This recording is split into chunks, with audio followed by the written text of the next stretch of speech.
My name's Gemma Church, and today I'll be talking you through how to get started on your laboratory report. Before you actually undertake the experiments that will form your laboratory report, what you need to do is read the experiment instructions and assignment guidelines in the unit information. Once you've read these, you need to read the marking criteria to give you a comprehensive understanding of what the task is actually about. If you're having trouble understanding what the experiments are really getting at, what they want you to find out, you should look up unfamiliar words.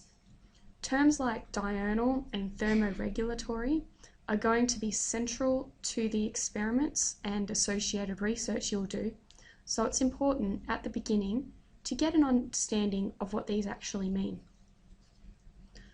The next thing you'll need to do is watch the tutorial videos, or alternately you can look at the PowerPoint presentations that are on LearnLine. These contain essential information to helping you create a lab report that will pass. Finally, you need to undertake the experiments, which are outlined in the unit information, by around week 6. On-campus students will be doing this in class, but it might be a really good opportunity to do it in your mid-semester break if you're an external student or you missed class. To undertake the experiments, you'll need the following materials as listed.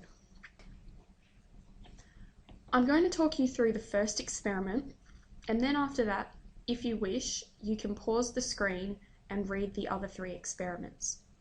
Alternately, you can find all of the experiments in the unit information or in the PowerPoint presentations. Experiment 1, diurnal changes in heart rate over 7 days, requires you to take your pulse rate 2 times per day, one in the morning and one in the evening. If you're unsure of the word diurnal at this stage, please look it up now. What you need to do is relax for at least 5 minutes, either sitting, standing, or lying down. Make sure you use the same position each time you make a measurement so that it's consistent over the 7-day period. Measure your pulse over 30 seconds and multiply this result by 2. This will give you your heart rate in the unit of measurement, beats per minute. Make sure you record your results in a suitable table. Experiment 2, postural changes in heart rate. If you'd like to read this, please pause the video now.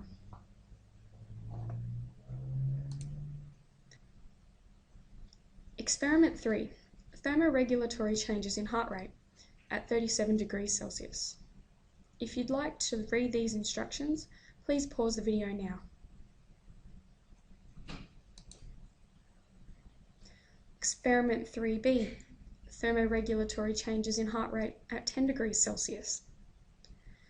If you'd like to read these instructions, please pause the video now. Please make sure you watch the materials and methods tutorial next. So, how should you go about presenting your report?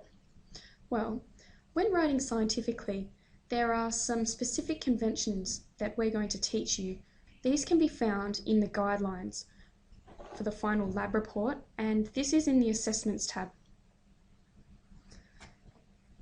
The report should be around about 2,000 words. This excludes the cover page, references, tables and figures. Your report needs to include a cover page. There are links to this in the learning materials. Please check your spelling and grammar. Also, in the tutorials, there is specific information on how to write in certain sections. For example, in the methods, you need to use past tense. We'll get to that in those tutorials. However, in general, when writing in a scientific report, avoid personal pronouns. So that means words like I did, we were. So the subject did something rather than I did something or they did something. Make sure you include in-text citations and use the CDU Harvard style of referencing. You can find these guidelines on the library website. The document also outlines how you should format your report. In summary, it should be A4 pages, left and right margins 3 centimeters, top and bottom margins 2 centimeters. You can change this here, select custom margins, and then input here. Your header should say draft laboratory report or final laboratory report. If you just click here, you can insert headers there. Your footer should include a student name, number, and page number. You can insert footers manually like this, or if you'd like, you can select this footer option here and select a style that puts in the page numbers automatically for you. Please use a style that isn't overly fancy. Don't use something like this. Just try and keep it as simple as possible.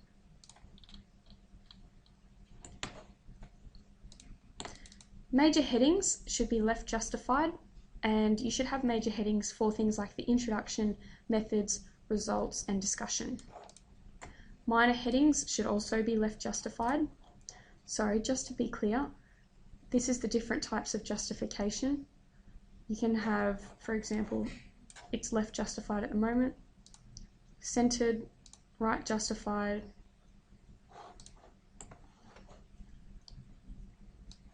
please also try and keep your headings consistent. You can do this through styles, which is here. Make sure your spacing is at least 1.5. You can change the spacing here. That's 3 spacing. We want ours at least 1.5. That, I would say, is a bit excessive. Use Arial, Helvetica, or another sans serif font in size 12. Calibri is also acceptable, but we'll put it to Arial and we'll make it size 12. And again, the overall length of the report should be about 2,000 words. I've got an example here for you of how it should look. Here's our header, our main title, major headings, Arial font, spacing is at least 1.5.